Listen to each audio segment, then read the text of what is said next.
C'est une erreur que je vois beaucoup trop souvent de la part de salariés devant le conseil de prud'homme lorsque ces derniers contestent leur licenciement. Ces derniers ne démontrent pas assez l'existence d'un préjudice.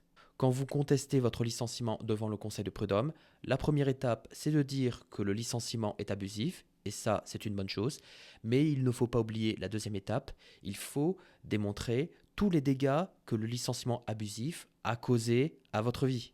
Forcément, un licenciement injustifié, ça va causer un préjudice à votre carrière, à votre vie familiale et personnelle, à votre situation financière.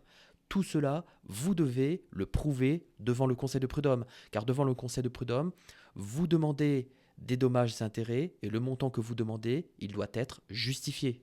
Par exemple, si vous avez subi une longue période de chômage, vous devez prouver devant le conseil de prud'homme que vous avez essuyé des refus de la part de potentiels employeurs.